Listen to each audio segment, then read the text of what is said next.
But when I look back at the black clouds of the diesel that used to come up, and you had to climb through that. I mean, there was no filter. Well, they filter them for the men to keep them away, the fumes away from the building, but they don't do it for the operators because they're just plunked at the bottom of the crane. And any site that anybody went to on site and went and had a look, they'd see that they're still climbing through that dust, that smoke cloud every morning. My name's Paul Nicholson. I'm retired now. I was a tower crane operator on the construction for 47 years.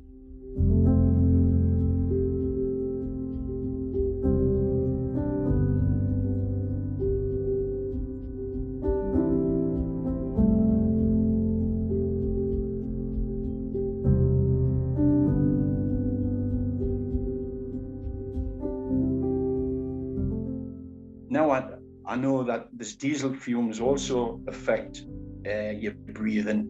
I mean, me myself, being a crane operator, we didn't always have electric power.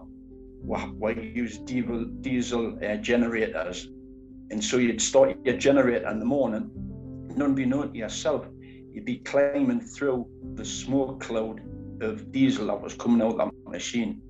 And the diesel would come up and follow you up the tower. In some parts of the day, you'd still be breathing in all this diesel. Well, that also now, so I've heard, can be a massive thing of cancer. So you want to get yourselves checked up, all the lads in the construction industry, because I've been in the construction industry since I was 15-year-old, and I retired at 66, a year over. And I've been on massive jobs up and down the country. I was at Sellafield for 5 years. I was at London on Canary Wharf Tower for nearly 2 years.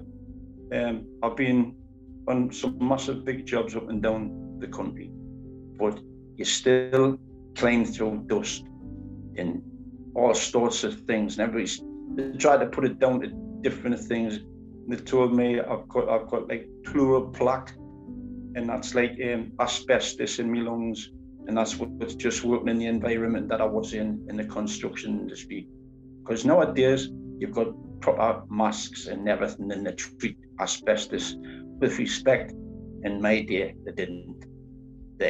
You just, in the mornings, you went through all the rubbish. You didn't have overalls or proper gear, and you were just breathing in all that stuff.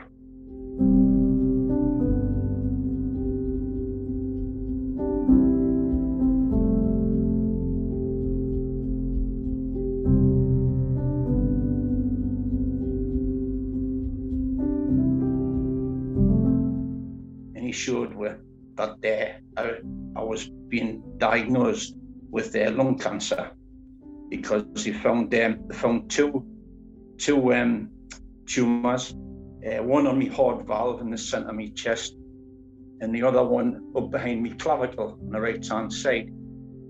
And they said they were both inoperable at the time, because it took a bit to get to the one up here, and the other one on the heart valve. They didn't want to touch it, just in case it caused other problems. So we're left with that. So me and the wife were devastated, which everybody is when they learn to hear the terrible word of cancer. And the plan was for me to have 20 radiotherapy and 20 chemotherapy, and both together on the same day. And I had that for well over a few months anyway. And luckily for me, and very luckily for me actually, both tumours dropped. The one came off my heart valve into my lung, and the other one dropped from behind at the back of the clavicle onto the lung. What he said to us at the time was that he believed that he could take the top right lobe of my right lung out and the lymph nodes in my chest and take it away altogether. Well, I said, at the time to him, I says, if you think you can do that, you go ahead and do it. And which he did do. And as I came out of surgery, he was sitting on the end of my bed, and he says, I was wondering when you were going to come round. And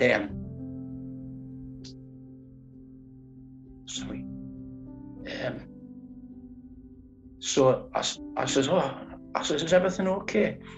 He says, everything is great. Everything is spot on. He says, I've got every single thing out that I was supposed to get out.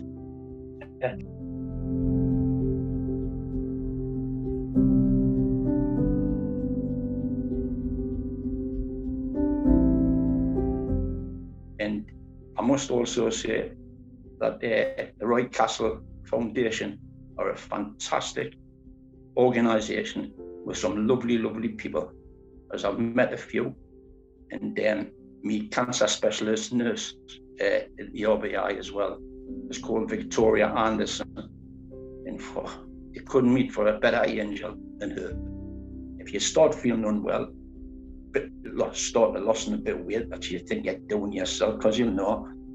And when you're actually sitting down, if you start feeling your chest seems to rise underneath your chin, then you know that you're overweight. And if it goes the other way, you know that you're losing weight.